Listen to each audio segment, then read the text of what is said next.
Black and White Podcast live on Facebook and YouTube and later on our podcast platform. Please remember to like and subscribe and please leave a review if you can. I'm Andrew Musgrove, joined by our football publishing editor, Stuart Jamieson. Been a busy week, Stu, both for Newcastle United and, of course, England. Before we get on to Newcastle United, let's just briefly talk about the Euros. And everyone's probably sick of replaying what happened on Sunday evening, losing to Italy via penalties. It was heartbreaking. I know, I mean, you want too much of watching England outside of the major tournaments, but I don't know about you. I was devastated to see them lose. It was because I think they'd done so well and they'd done everything right throughout the tournament, I thought. The way Southgate's approached it, the way that the squad's conducted themselves, that they deserved to go one better. And especially, it goes without saying, doesn't it, the way they lost penalties at the end and to see Saka's reaction at the very end, you can't help but feel for them, really. Obviously, these lads are going to go on to have huge careers, especially Saka. Everyone's made the point he's only 19. He's got a huge future ahead of him, hasn't he? So, they've got to have plenty of chances to bounce back, and with the World Cup just 18 months away, they can hopefully use some of that momentum to go into that. It's not have to have a whole new squad, new players, that they can pretty much keep this squad together for the next few. And it goes without saying, obviously, some of the reaction after the game was absolutely disgraceful.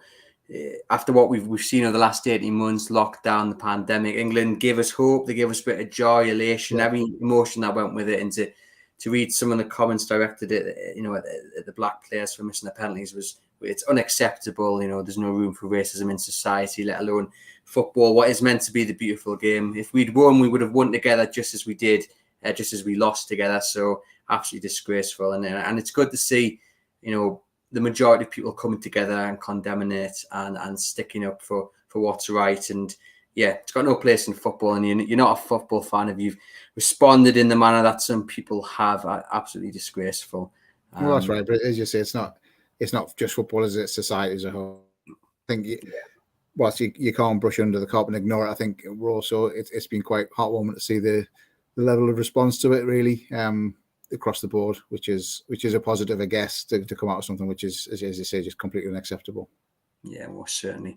Got on to Newcastle United in the last hour or so. Oliver Dowden, who's the Secretary of State for the Department for Culture, Media and Sport, has answered a question on the Newcastle United takeover. He asked people to send in questions last week, and he promised he would answer some questions that he got. He said he would do it this week, and he has done. He put a little video out. So I'm going to play the video. He was asked if the government would intervene in terms of the Saudi attempt to take over Newcastle United and, of course, the arbitration that the club has launched against the Premier League. So this is what he had to say. Number 2 here. 50,000 Geordies have invested in their football club for decades. An NUFC takeover would help the club on the pitch and transform the city of Newcastle and North East. Can the government please intervene? Well, first of all, I know how deeply rooted that club is, and clubs up and down the country are. That's why I was so firm about resisting the proposals for the European Super League. I know how important clubs are to their communities. That's why I launched the fan-led review, and I'm happy to say that is ongoing, and Tracy Crouch has been meeting with lots of fans, and there's lots of engagements with fan-led bodies going on right now, and fans themselves. In relation to the specific case here, of course, that is for the Premier League to go through their processes. I want them to do that as quickly as possible and in as transparent a way as possible. I think that's the right way to address it. So obviously, I mean, the last line there is key. It's what we all want. We all want to see this arbitration played out in the public to make sure the answers are there for everybody to see. And I think we've all been fighting for the whole transparency argument. We've been on to, as the Chronicle, myself, I've been on to the Premier League looking for answers. I've been on to the government looking for answers, and the line's been quite consistent. So it was interesting to see Mr. Dowden say that at the end. But I've seen people on Twitter say, yeah, it's all good saying that, but there isn't really any promise of pressure. He's saying what he would like to see, but it's what comes next in terms of action from the Premier League. And sadly, from my point of view, I can't see them getting involved. They've maintained that it's not their business to get involved. We saw with the emails that we exclusively got hold of back in April that they had been in touch, they'd been in contact, but they maintain it was more of an advisory thing. They were being kept up to date. And here we are all these months later, and I just can't see them actually taking action. I don't know about you, Stu, but I think this is one that, I just can't see where the transparency is going to come from. It's wrong. It's an insult to fans, but I just can't see it happening. No, as you said, the government aren't going to change their stance now. You could argue if they start intervening on things like this, and where do they draw the line? I think most fans would probably agree with the message, and that things need to happen in the coming weeks, and it needs to be very clear. The Premier League needs to make their decision. And I think everyone said from day one, if they make a decision, say why they made that decision, explain the reasons, and stick to it. Well, that's just the way things are. I think the frustration at the minute, and not just at the minute, for the last 18 months, is that there has been no clarity on that. They've not made a decision. Obviously, ultimately, the consortium pulled out of the deal. Whilst we know they're still interested in going ahead, that is what happened last summer. So the Premier League have never been forced into making a decision yet. Therefore they've never had to explain any of the thinking that they've been having, any discussions they've been having. Clearly, some of it is private matters. That's fine. But if they're going to make a decision, say yes or no, then they have to explain why that decision is, because it has such a big impact on the club, the fan base, and the city as a whole. As Amanda Staveley has said in interviews recently, and at the time, the investment they want to make in the city in the northeast, it does have an impact. Now, that doesn't mean it should just be passed through. It's got to go through the proper process. But what is that process? And if it's failed any element along the way, then say it has. That's fine. It mightn't be that we don't like it, but if it's failed a particular test, then they have to come out and say that and explain why. And if it's there in black and white, then people got to like or lump it. But at least there's a reason. At the minute, there is no reason why nothing has happened, or nothing that anyone's put on record, at least anyhow. Yeah, I think that's what we just want clarity, don't we, on what happened and the reasons behind it. And I think, though, maybe is it a bit bigger than Newcastle United in many ways? It's about the Premier League as an organisation, and that, in many ways they can do as they please. They don't have to speak. They don't have to give the answers. They're not bound by law or anything like that, despite Amanda Staveley's statements last week, despite the club's statement, despite our efforts, other media organisations, to say, fans deserve answers. Is it a case that really massive change has to come, at some point in which the Premier League are held accountable by a body above them, where they may be regulated? I mean, in my opinion, I think, and that is just my opinion, but I think that is something that has to happen. And I guess you could argue that, why doesn't it start now? Why, at some point, there has to be a stepping stone to that. So why doesn't it start with Newcastle United, with this takeover saga, and with the government saying, actually, what, we are going to regulate you. You do have to answer to somebody. I mean, it could be that this is the catalyst for that process to start, I guess. I suppose the Premier League you'd imagine be quite against that, to look at other industries and think, well, is there regulation there? Why should they be subject to different rules? But it's a huge, £1 billion business, isn't it? The Premier League, and you could say that they've done a brilliant job in raising the profile of the league going back over the last 25, 30 years now, from where it is. That they've effectively done that very well. But yes, is it too big? Is it too big a thing that they need some sort of regulation? This could be the thing which brings that discussion to the forefront, I guess. Yeah, I want to keep an eye on. We'll bring you all the updates on chroniclelive.co.uk. We're going to now talk about the new kits made by Castor. You can see there Jamal Lascelles on the screen modelling it. And many people pointing out the number 4 above the sponsor and in between the Castor logo in Newcastle. And once you see it, you can't really get rid of it from your eyesight. But do you know what? It looks canny. It looks all right. It's better than what we've had recently, in my opinion. I'm a fan of the stripes and the kind of the wideness of them.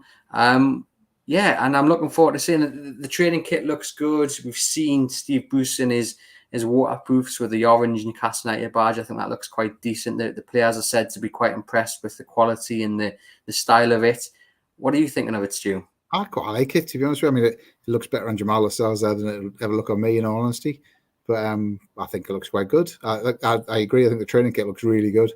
I like that. I was wondering whether the orange on Bruce's gear was some sort of hint of the away strip or not. But I guess we'll see in the coming weeks what that's going to be.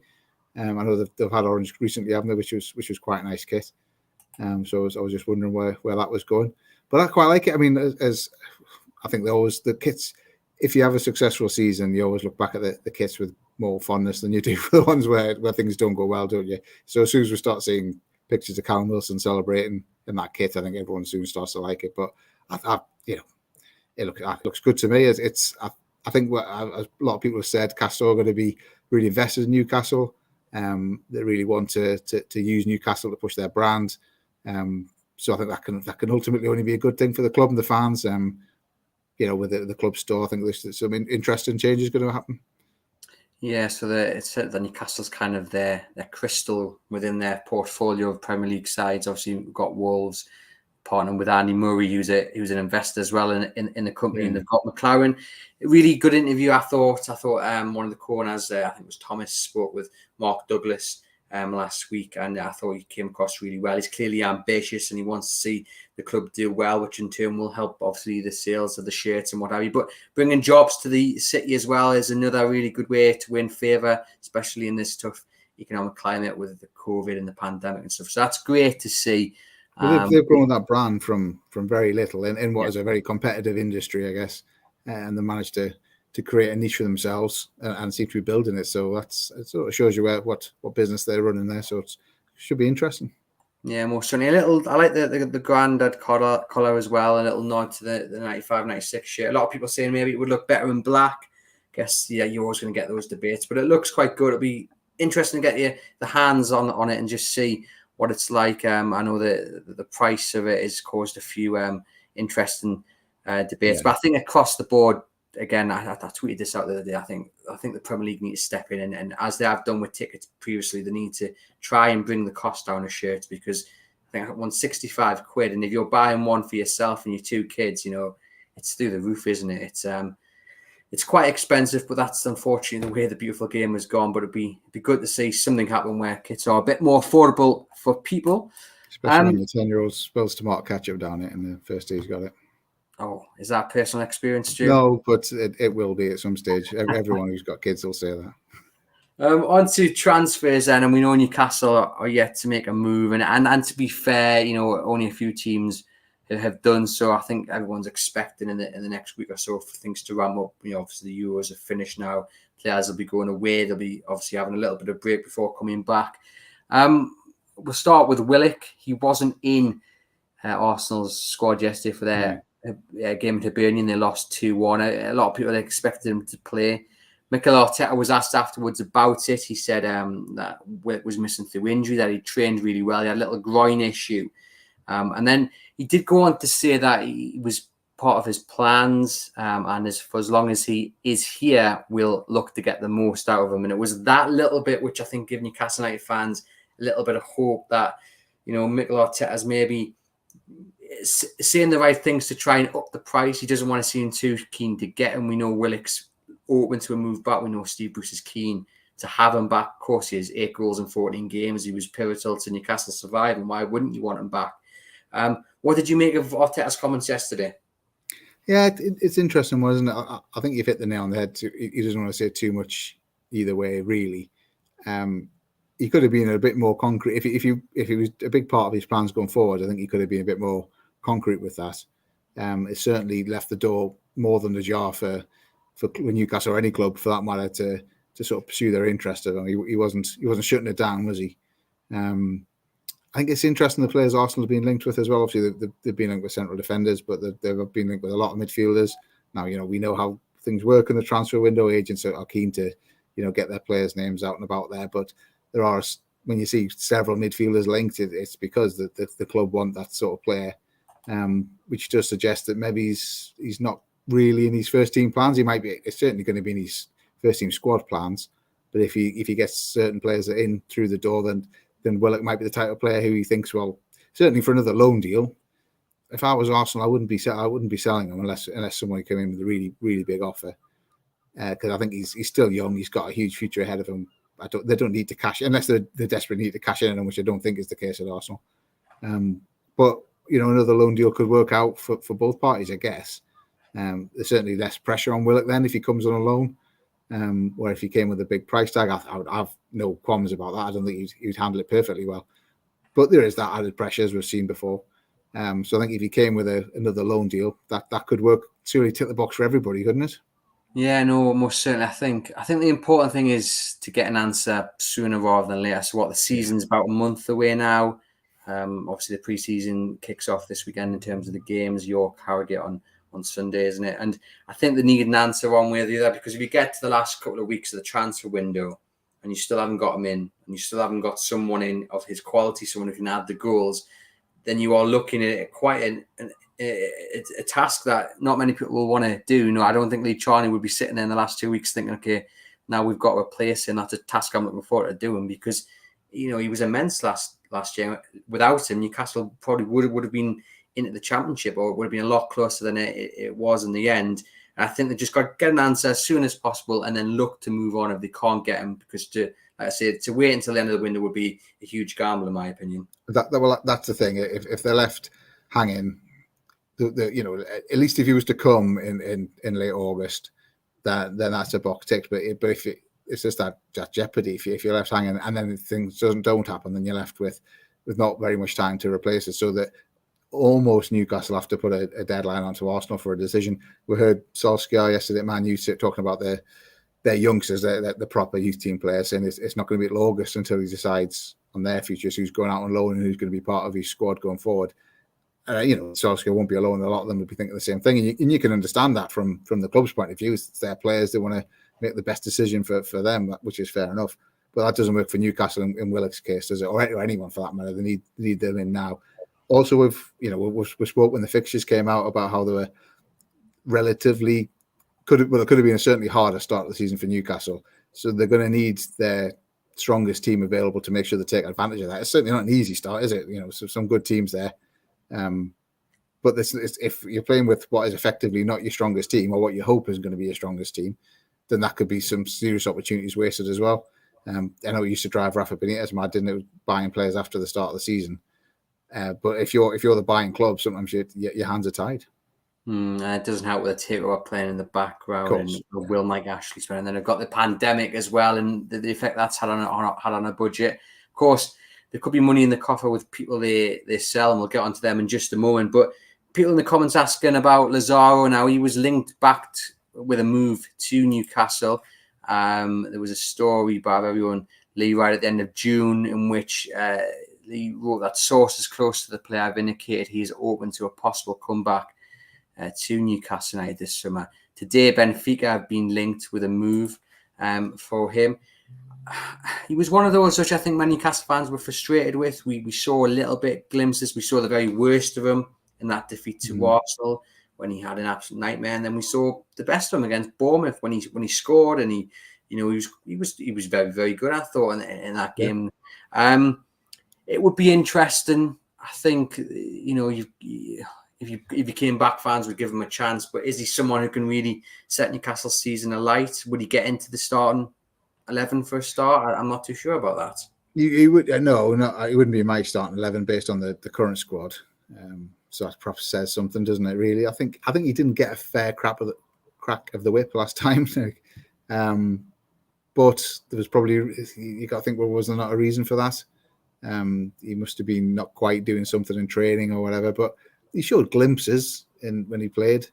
It was nothing more than that, really. I think the deal would have to be really right for Newcastle to do that. He wasn't one which, he got an eye for goal. He scored a couple of decent goals, and he certainly got a good engine on him. But for me, he'd be an addition as a squad player. And with the money we believe Newcastle have, you're looking for players who are going to add quality to the first team, really, at where we are at the minute. It depends on the deal, I guess. Yeah, but there's a few people asking. We mentioned possible outgoings.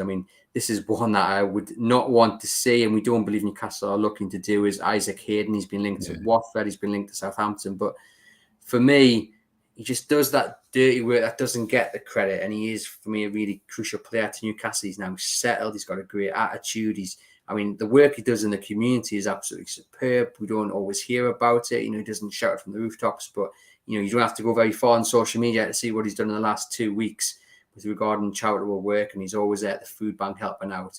I think he understands what it means to play for Newcastle United. Yeah. And to turn it around from what happened when he got sent off against Cardiff, and we all thought, that's it. Yeah. Under Rafa Benitez, to turn it around now. And for me, I think he is a major part of that Newcastle United side. And I think if fit, he'd be one of the first names on the starting 11. Doesn't do the flashy stuff, but I think to sell him would be a huge mistake. And like we said, we don't believe Newcastle are looking down that avenue, and which is, for me, the right decision. 100%. I think he's a very intelligent footballer. I think he's a very intelligent man.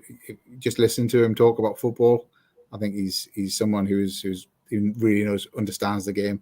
I think, without wanting to take things too far, I think we saw in the Euros the importance of having players who can control the midfield.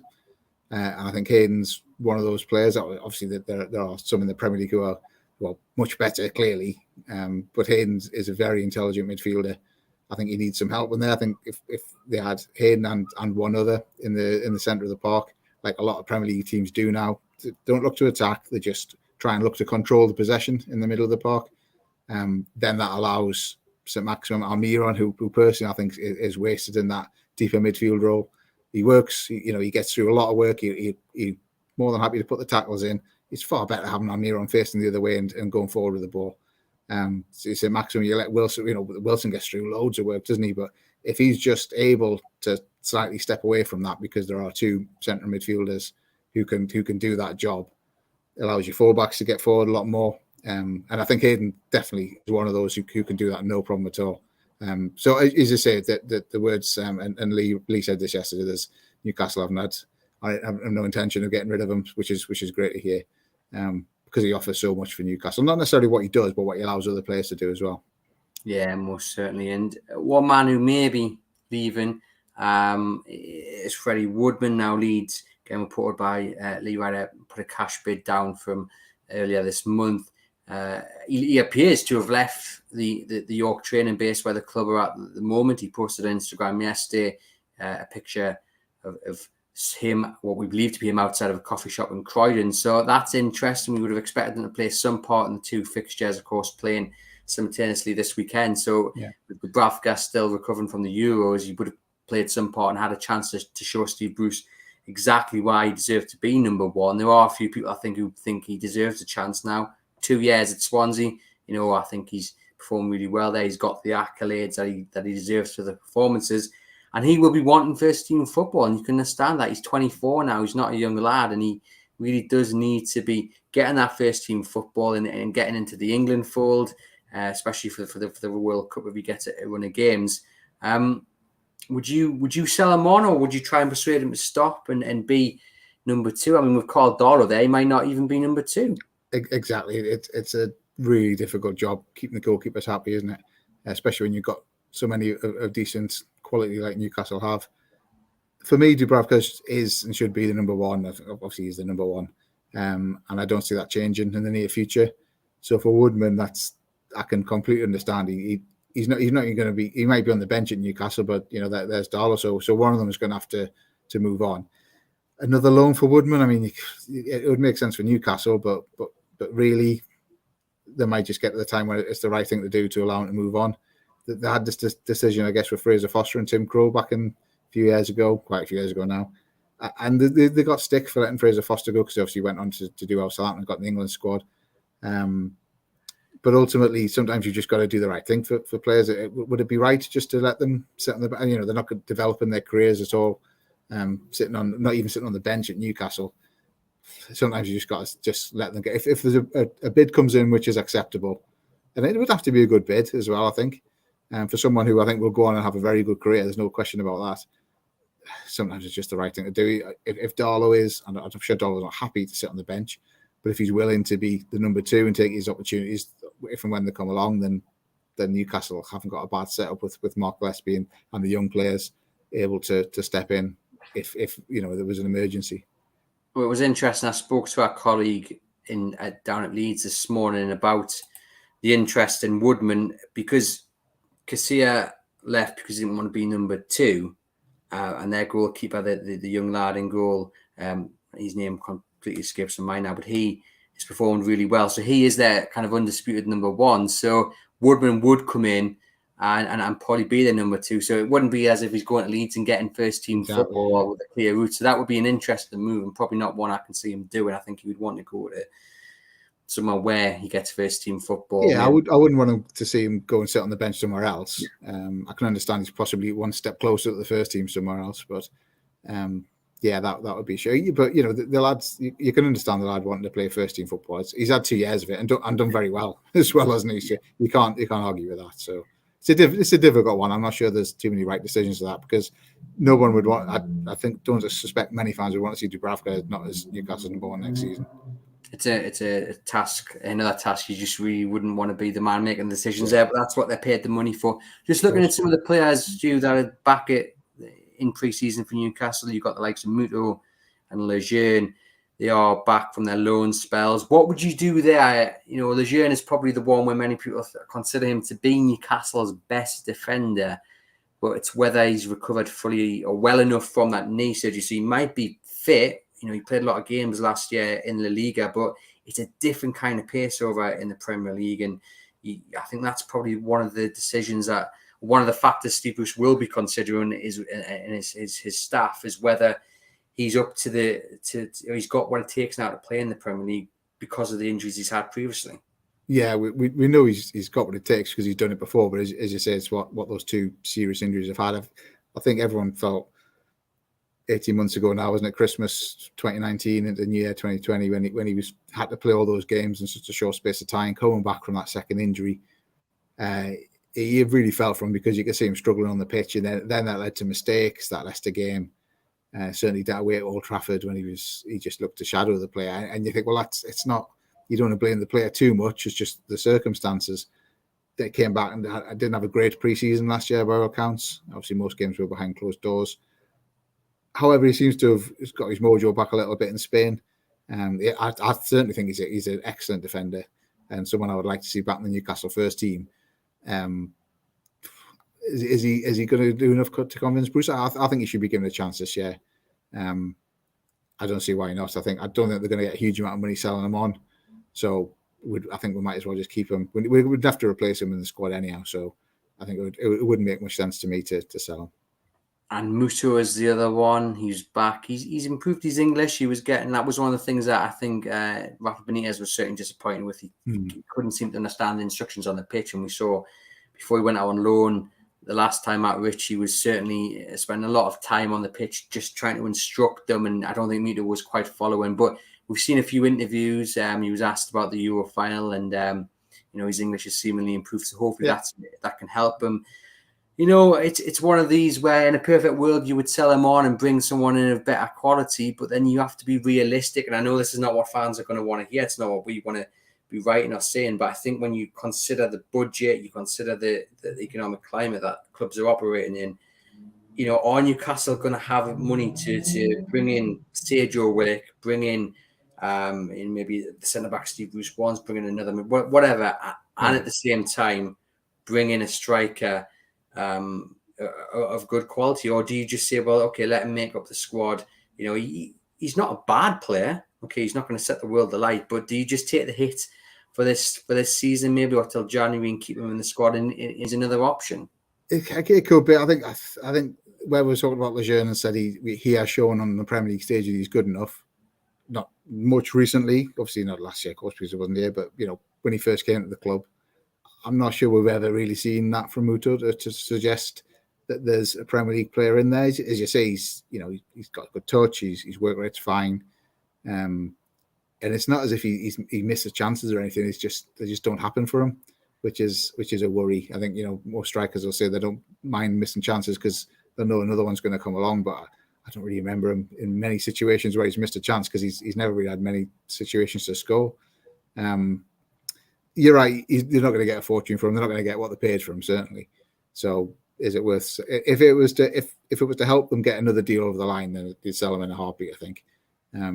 Again, it's that balance, isn't it? Of whereas Newcastle are waiting for other clubs to make decisions on the likes of Willock, Newcastle will then have to see what squad they've got before they then move someone like Muto on, because they wouldn't want to be in a situation where Wilson gets an injury, Dwight Gale's got an injury, Carroll hasn't signed, and Muto's been moved on, and they've got no strikers all of a sudden.